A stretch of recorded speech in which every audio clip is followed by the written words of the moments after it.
This week's lesson is a continuation from last week's lesson on unprotected pieces.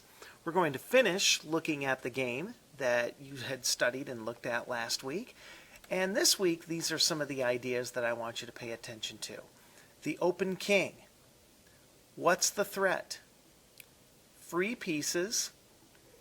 Open files for rooks. Bad pieces.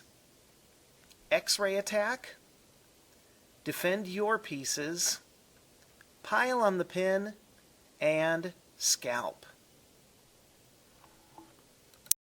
You guys notice how all of my attention shifted to this area of the board. Like a couple moves ago, I was talking about my pressure on b7, but as soon as he made that g5 move, that's got to send off alarm bells in your head. Like the knight on h5 was undefended. So that's the first thing I looked at. If I had decided that there was no way to exploit that undefended knight on h5, then I probably would have focused my attention elsewhere. Okay, so he shows that he's kind of understanding what's going on. So he's doing a discovered attack on my knight, with the queen now hitting g5. So if I were to simply take back, he's going to take my knight. But I'm going to do this in-between move.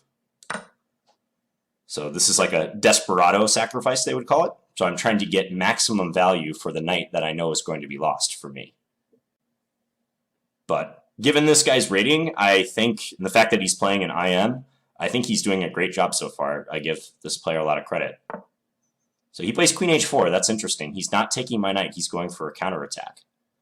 I think I'm just going to take his knight, and I could play pawn takes or bishop takes. I think I'm going to go bishop takes, actually. I trust that a little bit more. So notice by playing bishop takes, I'm defending this potential weakness on h3. And when he takes my knight, I'm going to attack. I'm going to play, I think knight f3 will be the move I go with. So attack the queen. Just try to back him off a little bit. I like the fact that I can maybe now get into e5 or potentially g5 later.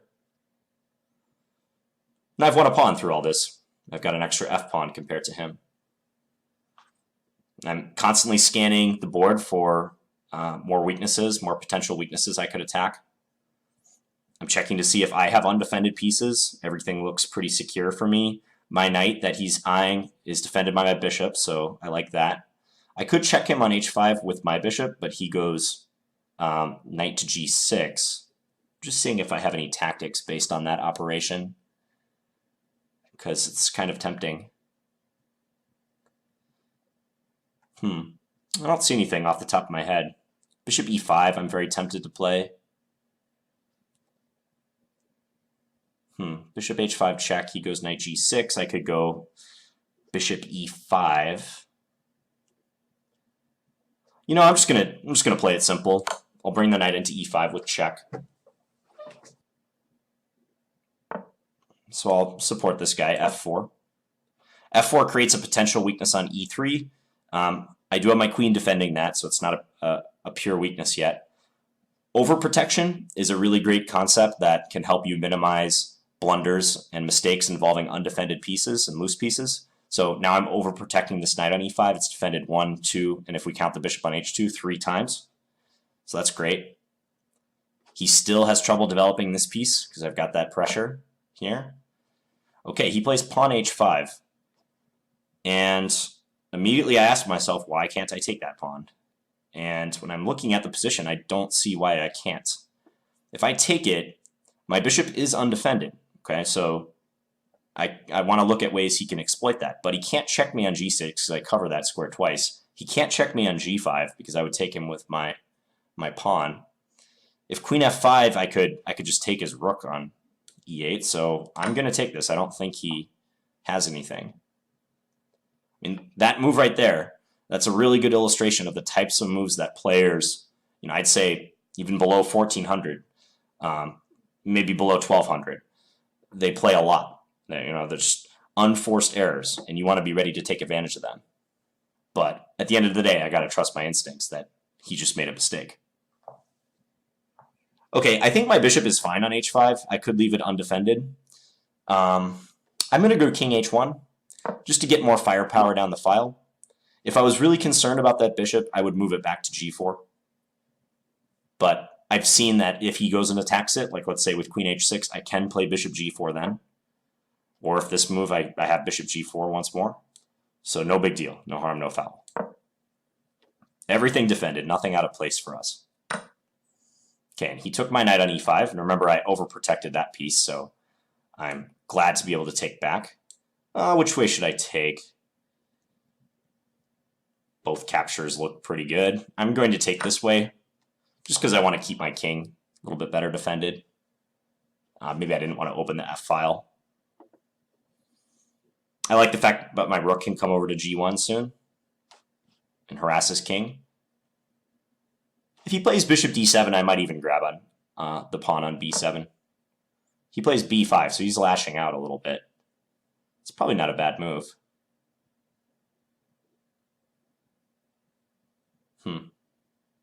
I'm just going to push. I'm going to keep this closed. I just didn't want his bishop to become a problem down this diagonal. So I'm going to do that, and then I'm going to play the rook over to g1. Rook d7. I think he's trying to play d4 with that move, but e6 now lacks a defender. Actually, he undefended that pawn twice because he moved his rook to block his bishop. So only his knight is looking at that pawn. So I'm have my eye on that e6 pawn still. I'm going here, setting up some x-ray threats. He should respond to that. He should move his king or block with his rook g7. I think rook d7 kind of indicated he wasn't quite sure how to proceed in this position. Okay, now he's bailing out with his king. Let's just bring our queen over, queen d3. I just like the position that my queen is in here. Maybe he'll run away king e8. I don't know. I could attack his queen at a moment's notice too with bishop g3 if I wanted.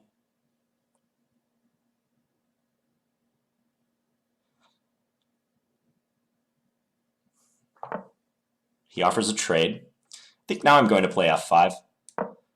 Before I played f5, I checked to make sure this pawn advance is properly supported, and it is by my bishop on g4 and my queen on d3. 2 defenders. He has 2 attackers, but it's no problem. Okay, good move by him. So he's saying that if I take, he's going to win my queen. It's good thinking. I'm going to support this pawn again, kind of anticipating that he might bring this rook over, and he does.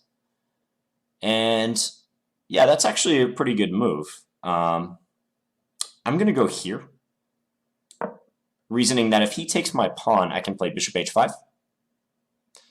But yeah, and he's probably going to let me do that.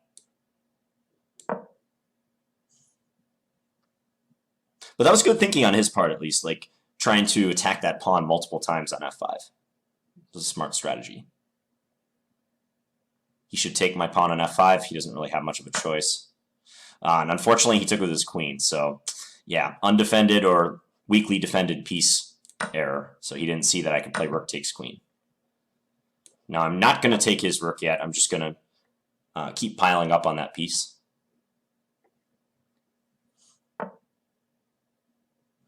Let's bring the queen over.